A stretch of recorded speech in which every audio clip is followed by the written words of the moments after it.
शिमला के जंगल में टुनटुनी चिड़िया अपने पति कालू कौवे के साथ रहती थी। कालू कौवे ने टुनटुनी से प्रेम विवाह किया था, जिसके चलते उनके घर वालों ने अपने घर से निकाल चुके थे। अब हम लोग कहाँ जाएंगे जी? हमारे घर वालों ने तो हमें घर से बाहर निकाल दिया। आपके पास तो अभी कोई काम भी नहीं है। कहाँ रहेंगे हम लोग और क्या खाएंगे?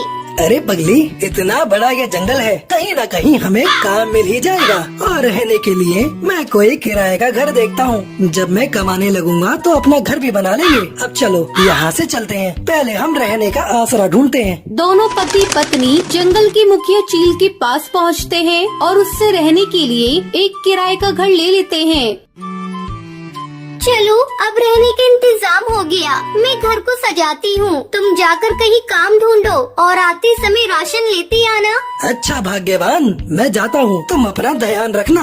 इतना कहकर कालू कौवा काम तलाश करने चला जाता है। बहुत कोशिश करने पर उसे एक जगह काम मिल जाता है। शाम को राशन लेकर कालू कौवा जब घर लौटता है।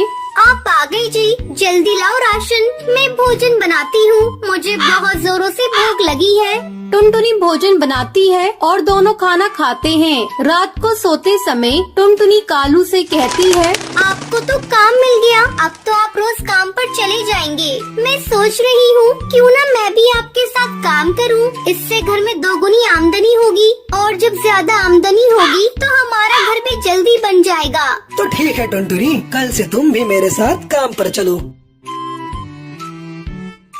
अगले दिन से टुनटुनी और कालू दोनों साथ में काम पर जाने लगे। इस तरह 2 महीने गुजर गए। सब कुछ अच्छा चल रहा था।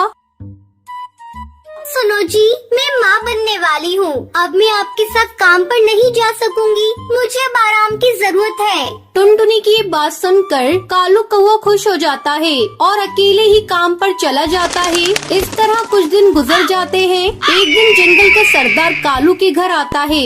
कालू, अरे ओ कालू, जल्दी घर से बाहर निकल, मुझे तुझसे बहुत जरूरी बातें करनी है। मुखिया की आवाज सुनकर टुनटुनी चिड़िया घर से बाहर निकलती है। मुखिया जी, क्या बात है? आपको जो कहना है मुझसे कहिए। कालू तो काम पर गए हैं। जब कालू घर आ जाए तो उसे बता देना, इस महीने से घर का किराया दुगुना लगेगा। रहना है तो दुगुना किराया देना पड़ेगा। इतना कहकर मुखिया वहाँ से चला जाता है। शाम को टुनटुनी ये बात कालू को बताती है। अब क्या होगा जी? वैसे भी आजकल मैं काम पर नहीं जा रही हूँ। कमाई भी बहुत कम हो रही है। दुगना किराया हम लोग कैसे देंगे? कुछ ही दिनों में अपना बच्चा भी आने वाला है। उसे लेकर हम कहाँ कहाँ ठोकरें खाते फिरेंगे। मेरा तो दिमाग काम करना बंद कर दिया है। एक बार फिर से हम लोग बेघर हो जाएंगे। टुनटुनी, तू माँ बनने वाली है, तू इतना चिंता मत किया कर। तेरे और बच्चे दोनों के सेहत के लिए अच्छा नहीं होगा। रात हो गई है, कल सोचेंगे क्या करना है। फिर दोनों पति पत्नी सो जाते हैं। अगली सुबह कालू काम पर जा रहा था। वो उस समय बहुत परेशान था।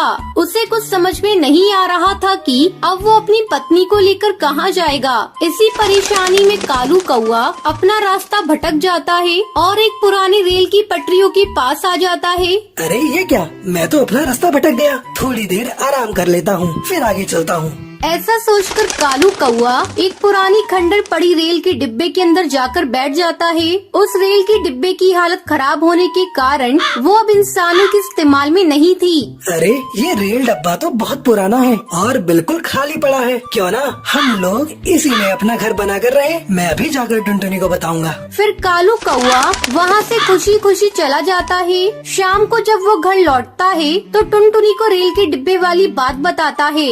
अगले दिन वो टुनटुनी और अपने सामान को लेकर उस डिब्बे के पास आता है। फिर दोनों पति पत्नी उस रेल के डिब्बे में घर बनाकर रहने लगते हैं।